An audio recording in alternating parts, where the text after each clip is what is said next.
काचीड़ा बैठा हुआ है कुएं के भीतर में।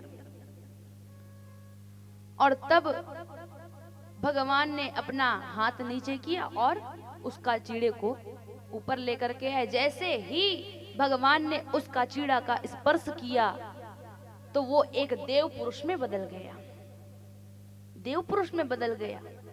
भगवान श्री कृष्ण तो सब जानते हैं कि ये है कौन और किस लिए ये काचीड़ा बन गया, भगवान सब जानते हैं। लेकिन अपने बालकों को, यदुवंशियों को बताने के लिए भगवान ने उस देव पुरुष से पूछा कि आखिर तुम कौन हो और तुमने ऐसा कौन सा अपराध कर दिया कि तुमको गिरगिट बनना पड़ गया, काचीड़ा बनना पड़ गया। और तब वो देव पुरुष कहने लगा, क्या? नृगो नाम नरेन्द्रोह मिक्ष्वाकूतनयः प्रभु दानिक स्वाख्यायमानेषु यदि ते कर्णमस्पृशम्। प्रभु, मैं इक्ष्वाकु नाम सूर्यवंशी राजा का पुत्र राजा नृग हूं। यदि कभी भी आपने दानियों के नाम अगर सुने होंगे तो उन दानियों के नाम में मेरा भी नाम आपने सुना होगा। मैंने इतना दान किया है प्रभु, आपसे तो कुछ छुप ही नहीं सकता, आप तो सब कुछ जानते हो। लेकिन आप पूछ रहे हैं तो मैं बता रहा हूं प्रभु कि मैंने इतने कुएं खुदवाए, इतने तालाब बनवाए, इतने बगीचे लगवाए और फिर कितने तिल्लों का दान दिया, कितने हीरे मोती पन्ना पुखराज मणि माणिक्य सबका दान मैंने ब्राह्मणों को दिया। और प्रभु, और मैं आपसे क्या कहूं? यावत्यासिकता भूमौ यावत्यो दिवितारका यावत्यो वर्षधारश्च तावतीर ददाश्मगा। प्रभु, मैंने गौ का दान तो इतना किया है कि वो तो मैं गिनती भी नहीं कर सकता, इतना मैंने दान किया। राजा नृग कहने लगा कि गौ को मैंने इतना दान किया है कि पृथ्वी में जितने धूल के कण हैं, जब वर्षा होती है तो उनमें जितनी बूंदें यहाँ पर गिरती हैं और जितने तारे गगन में होते हैं, और उतने ही मैंने गौदान में दिया है ब्राह्मणों को। कहने का तात्पर्य यह है कि पृथ्वी में कितने कण हैं उसे हम गिन नहीं सकते, कितने तारे हैं आकाश में ये हम गिन नहीं सकते, और कितनी बारिश में कितनी बूंदें यहाँ पर गिरती है ये भी हम गिन नहीं सकते। कहने का तात्पर्य ये है कि राजा नृग ने असंख्य गौ का दान किया है। भगवान से नृग कहता है कि प्रभु, कोई ऐसी वैसी गौ का मैंने दान नहीं किया। बोले क्या? राजा नृग कहता है, पयश्वनी तरुणी शील रूप गुणोपपन्ना कपिला हेम श्रृंगी न्यायाजिता रौप्य खुरास वत्सा दुकूल माला भरणा ददावहम। मैंने सवत्सा गाय का जो है दान किया प्रभु, दूध देने वाली गाय, कपिला, गुणवती, सील, रौप्य खुरी, स्वर्ण सिंगी और पूरा श्रृंगार युक्त गाय मैंने दान किया। बढ़िया श्रृंगार करके मैंने गाय को दान में दिया। ऐसे गैयों का मैंने दान किया। लेकिन एक दिन मैंने एक गाय का दान किया और वो गाय जो है भाग करके मेरे अन्य गायों के साथ में आकर के मिल गई, और मुझे पता नहीं था प्रभु कि वो गाय मेरे गैयों के साथ में मिल गई, और मैंने उसी गाय को दोबारा से एक ब्राह्मण को और दान में दे दिया। और बस यही कारण था कि यमराज ने मुझे गिरगिट बना दिया। मैंने ब्राह्मणों से कहा था, ब्राह्मण मेरे पास आए थे और आकर के उन्होंने मुझसे कहा कि एक ने कहा कि तुमने मुझे ये गाय दान में दी? बोले हाँ मैंने दी। दूसरे ब्राह्मण ने कहा कि तुमने मुझे दान में दी? बोले हाँ दी। दोनों को दान में दी। मैंने ब्राह्मणों से कहा कि ब्राह्मण देवता, मुझसे अनजाने में भूल हो गई, कृपा कीजिए।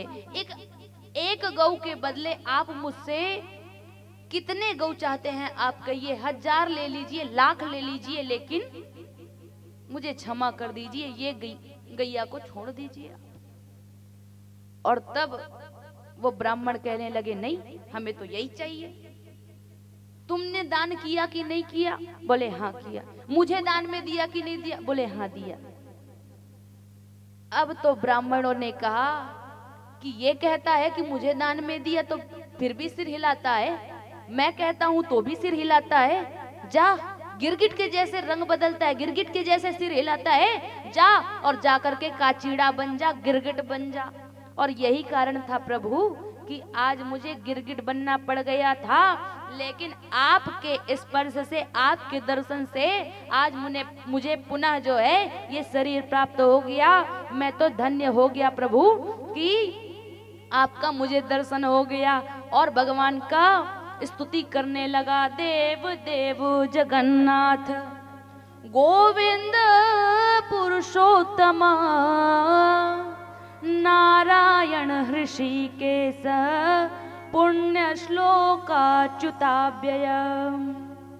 हे देव, हे जगदीश, हे नारायण, अब मैं स्वर्ग को जा रहा हूँ, ये सब आपकी ही कृपा से हुआ है। आपकी जय हो, जय हो, जय हो प्रभु। मेरा मन आपके चरणारविंद से जुड़ा रहे। बोले द्वारिकाधीश भगवान की जय हो।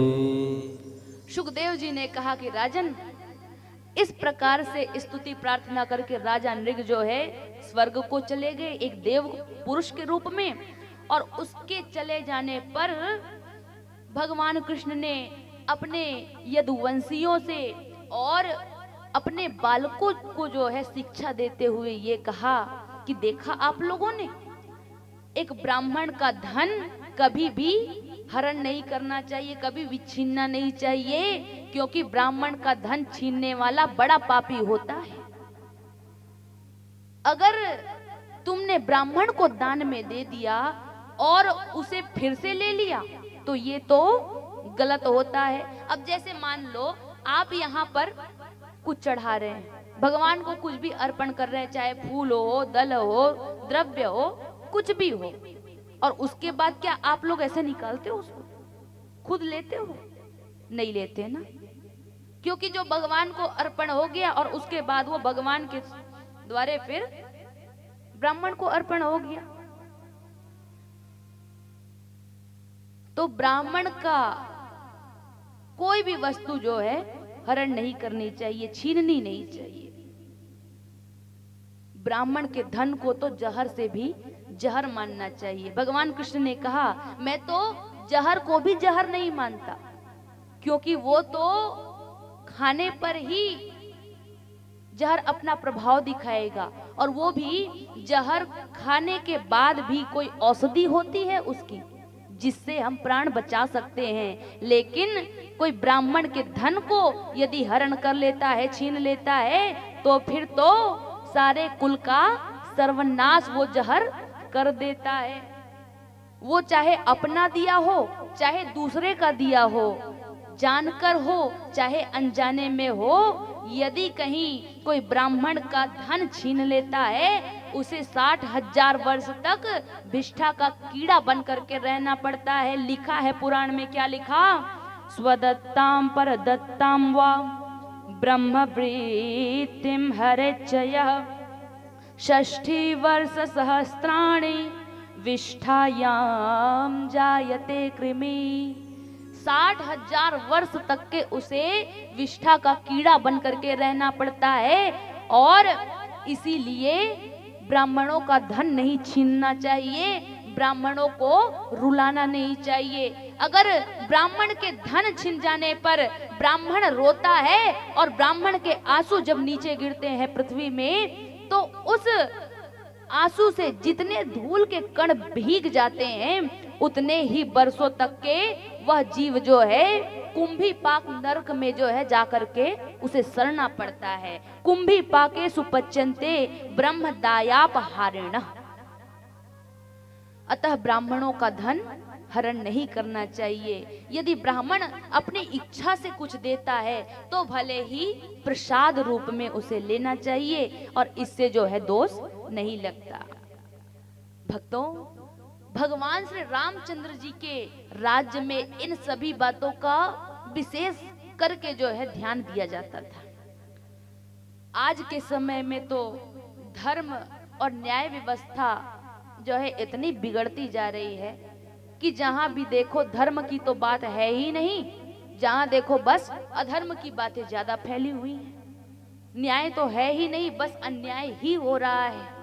बस थोड़ा बहुत पैसा कहीं से खाने को मिल गया तो पक्ष बदल भी देते हैं आजकल के लोग। तो ऐसा नहीं होना चाहिए। और इस प्रकार से सुखदेव जी महाराज राजा परीक्षित को कथा सुनाते हुए कहते हैं कि राजन, इस प्रकार से भगवान श्री कृष्णचंद्र जी अपने पुत्रों को और यदुवंशियों को समझाते हुए सुधर्मा सभा में आए और सुधर्मा सभा में जो है इस बात की चर्चा हुई। ये सारी बात सुधर्मा सभा में बैठे हुए यदुवंशियों को बताया और उसके पश्चात अन्य चर्चा वहां पर धर्म की चर्चाएं होने लगी। बोलिए द्वारिकाधीश भगवान की जय हो। और इसीलिए हमें भी भगवान का ही चिंतन करना चाहिए। वही भगवान है जो हमारे रक्षा करने वाले हैं। इन कथाओं को सुनकर के हमें भी सावधान हो जाना चाहिए।